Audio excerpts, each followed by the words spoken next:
श्री शिवाय नमस्तुभ्यं। महाराज दुनिया के लोग नहीं समझते कि शंकर पर जल चढ़ाने का क्या लाभ है।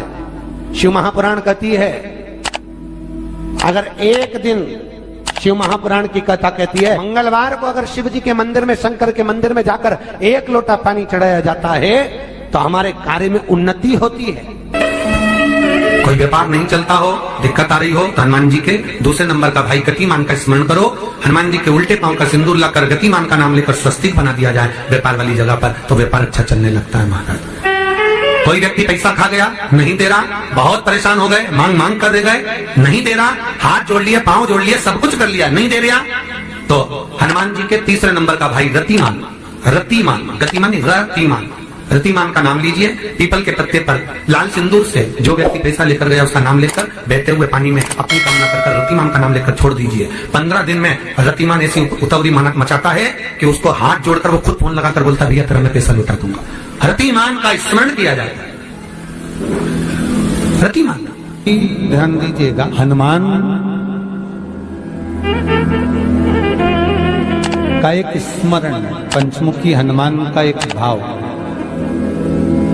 महाराज जैसे बहुत ज्यादा तकलीफ अगर व्यक्ति को हो गई है, बहुत कष्टमय जीवन चल रहा है, हार गए हर जगह से और तकलीफमय जीवन चल रहा है, तो पंचमुखी हनुमान का एक शिव महापुराण का और स्कंद पुराण का एक बड़ा सुंदर मंत्र है। उस मंत्र को आप सब एक बार हमारे साथ में बोलें। ओम नमो हनुमते रुद्र अवताराय सर्व शत्रु संहारणाय सर्व रोग हराय सर्व वशीकरणाय रामदूताय स्वाहा। बस इस मंत्र को हाथ में काली तिल लेकर, एक जौ लेकर और गूगल लेकर, थोड़ा सा उसमें गाय का घी डालकर, कंडे को या अग्नि को जलाकर इस मंत्र का 11 बार 21 बार जाप कर कर अपनी कामना कर कर छोड़ दीजिए। कैसा भी रोग हो, बीमारी हो, कष्ट हो, दुख हो, तकलीफ हो, 21 दिन के अंदर वो आनंद आना प्रारंभ कर देता है। इस मंत्र, स्कंद पुराण का, शिव महापुराण का ये मंत्र मूल पंचमुखी हनुमान सुख देंगे। और एक और चीज याद रखिए महाराज, यदि कोई काम के लिए जा रहे हो, कोई व्यापार के लिए जा रहे हो या नौकरी करने के लिए जा रहे हो और लगी नहीं रही, बहुत तकलीफ पा रहे हो, सर्विस ही नहीं लग रही, बहुत कष्टमय हो गया, तो निवेदन करूंगा 5 पीपल के पत्ते पर बेसन के 5 लड्डू घर में बने हुए, गाय के घी के 5 लड्डू रख लो। उस लड्डू के बीचों बीच एक आटे का दिया और उसमें तिल्ली का तिल डालकर इसी मंत्र का प्रयोग कर कर पंचमुखी हनुमान का किसी भी हनुमान के मंदिर में जाकर, दक्षिण मुखी हनुमान के मंदिर में जाकर उसको रख कर आ जाइए। इसके बाद आप उस काम के लिए जाइए, आपका काम सफल हो जाएगा। आपको किसी को नहीं कहना पड़ेगा कि हाथ जोड़ना नहीं पड़ेगा, किसी के पांव नहीं पड़ना पड़ेंगे, तुरंत काम होगा। बस इस मंत्र का स्मरण कर कर पंचमुखी हनुमान का भूतेश्वर जो मंत्र है वो सुख देने वाला। पूरे घर में वास्तु के हिसाब से केवल एक दीवार ऐसी होती है जहां पर हनुमान जी का चित्र लगाया जाए।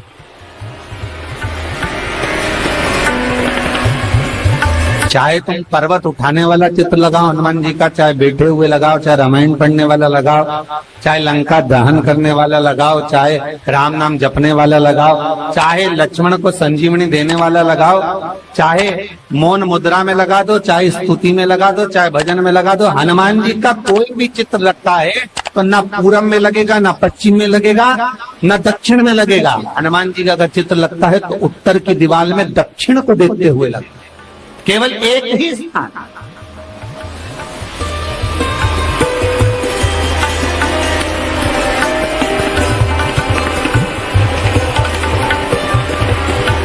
जैसे पूर्वजों के चित्र को, पितरों के चित्र को, गए हुए हमारे जीवों के चित्र को दक्षिण में विराजमान किया जाता है, उसी तरह हनुमान को उत्तर में विराजमान कर कर दृष्टि दक्षिण में कर दी।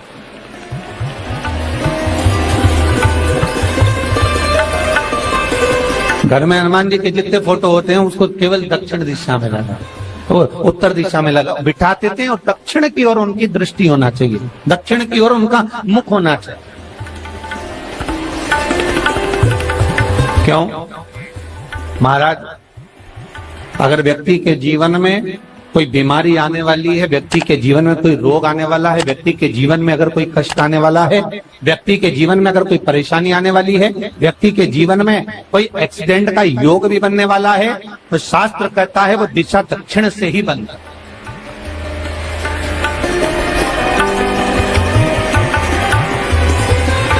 ये दक्षिण जो दिशा है ये यम की दिशा। यहाँ संपूर्ण परिवार के साथ यमराज अपने आनंद में निवास करते। और जब हमारे घर में, हम ये नहीं करें कि आप हनुमान जी का फोटो लगाओ, हम ये भी नहीं करें, आपके घर में हो और आपने अगर विराजमान कर रखा है किसी दिशा में, तो हमारा तो निवेदन रहेगा, अभी तक आपने अगर जैसा रखा, पर एक बार दिशा बदल कर देखना कि रोग, बीमारी, कष्ट, दुख, तकलीफ में आपको लाभ मिला कि ना। हनुमान जी ने केवल दक्षिण दिशा की ओर अगर मुख कर हमने विराजमान कर दिया, फोटो ही विराजमान किया। हम ये नहीं कहेंगे आपसे कि आप बाजार से फोटो खरीद के लाओ फिर लगाओ, नहीं, आपके घर में हो तो आप लगा दें, आपके घर में हो तो विराजमान।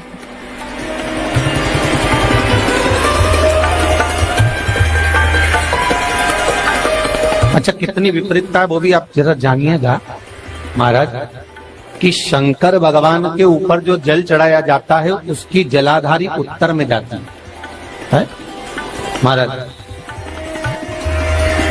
भगवान शिव का जो जल जा रहा है वो उत्तर की ओर जाए और हनुमान जी को उत्तर में विराजमान कर मुख दक्षिण की ओर कर। क्यों?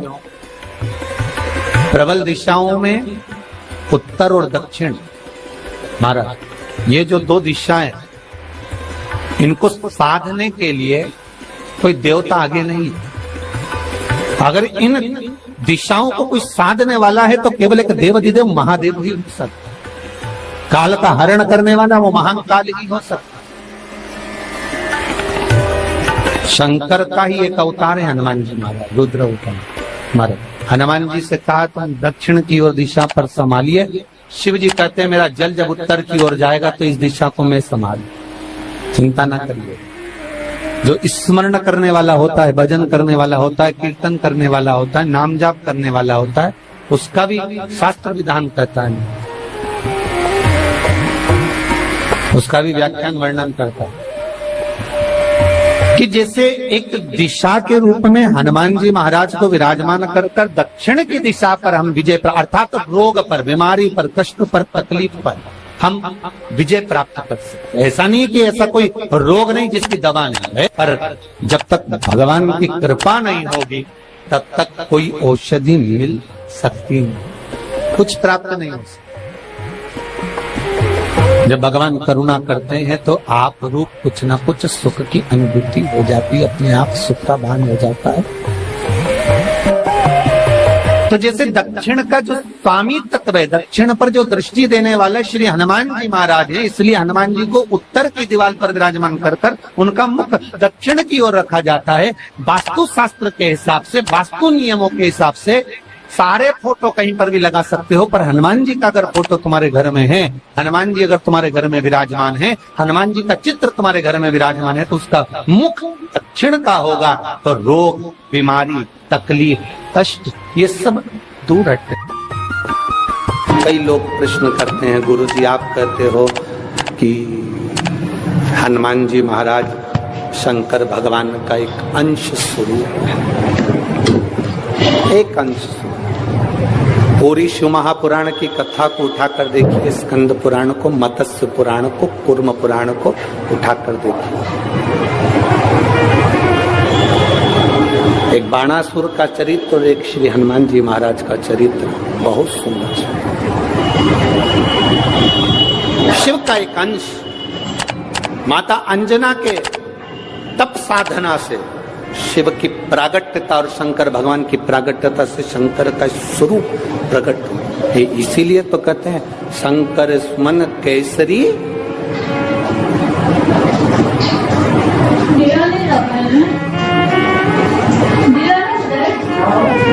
शिव का एक स्वरूप है हनुमान जी।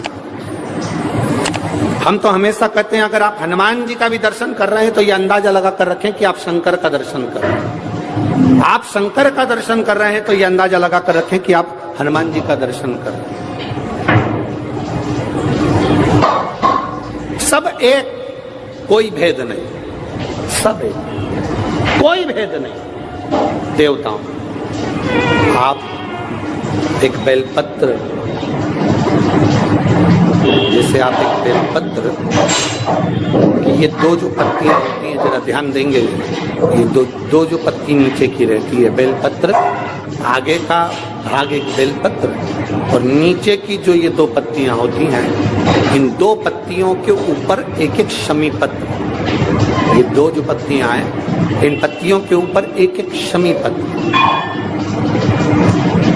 और लाल चंदन ये रखकर कितना भी रोगीला व्यक्ति हो, रोग से ग्रसित व्यक्ति हो, जिंदगी में कितना ही दुख पड़ रहा हो, बेलपत्र की ये दोनों पत्ती जिसके ऊपर शमी पत्र रखकर, लाल चंदन रखकर श्री हनुमान जी महाराज और हनुमान जी महाराज के तीसरे नंबर के भाई श्री गतिमान जी। हनुमान जी कितने भाई हैं? 6। उसमें हनुमान, रतिमान, प्रतिमान, मतिमान, गतिमान, तो जो नीचे के क्रम में आते हैं श्री गतिमान जी, उन गतिमान जी और हनुमान जी का नाम लेकर जो शिवलिंग के ऊपर समर्पित कर देता है, रोग का निवारण होता ही है, रोग मुक्ति होती है। मंगल का प्रदोष निकाल कर रख लो कि मंगल का प्रदोष इस दिन पड़ रहा है, मंगल की त्रयोदशी तिथि पड़ रही है, प्रदोष व्रत मंगलवार का पड़ रहा है। और जिन लड़का लड़की को मंगल होते हैं, जिन कन्या और वर को मंगल होते हैं, केवल शंकर भगवान के मंदिर में जाकर चौमुखी दिया, 4 बत्ती का दिया आटे का, उसमें घी डालकर लड़की शंकर भगवान के मंदिर में मात्र 7 बार शंकर पे से उतार कर 3 बार स्वतः उतार कर शिव के मंदिर में रख देती है, उसका मंगल आड़े आता ही नहीं है, मंगल नहीं आता सामने।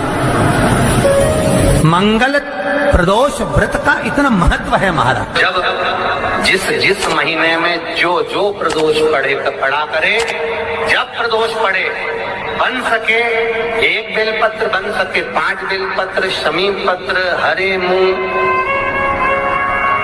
हरा मूंग, बेलपत्र, एक कलश के अंदर थोड़ा सा पानी लेकर 1 बेलपत्र, हरा मूंग, शमी पत्र डालकर और उसमें थोड़ा सा गुड़ डालकर भगवान शिव का स्मरण कर कर प्रदोष काल में, मान लो कोई काम आपका बहुत जरूरी है, बहुत दिनों से आप थक गए हैं, नहीं हो रहा, कर्जा बढ़ रहा है, धन नहीं आ रहा, व्यापार नहीं चढ़ रहा, या कोई समस्या बहुत प्रबल है, कोई एग्जाम में बैठ रहे हो नहीं हो रहा, परीक्षा भी दे दी है, रिजल्ट आने ही वाला है, तो भी प्रदोष काल में, प्रदोष के समय वो जल, मूंग, शमी पत्र और बेलपत्र और गुड़ का शंकर के शिवलिंग को समर्पित करना प्रारंभ कर दो। 2 या 3 प्रदोष करोगे, बाबा आपकी मनोकामना शीघ्र पूर्ण कर देगा। शंकर भगवान पर चढ़े हुए जल जब नीचे की ओर आता है, जिस जगह पर जल गिरता है उस जगह पर मात्र 1 दुर्गा प्रदोष के दिन अपनी कामना कर कर इस शरीर के सुख के लिए शंकर भगवान के जल गिरने वाले स्थान के पास में अवधूतेश्वर महादेव के नाम से रख दी जाती है, तो जिंदगी में कभी बड़ी बीमारी नहीं आती। उसी तरह जिससे रोग को समाप्त करने के लिए दुर्वा का प्रयोग किया जाता है। कभी ऐसा योग लगे आपके जीवन में कि आप जिस व्यापार को आपने करा उस व्यापार में आपको फल नहीं मिला,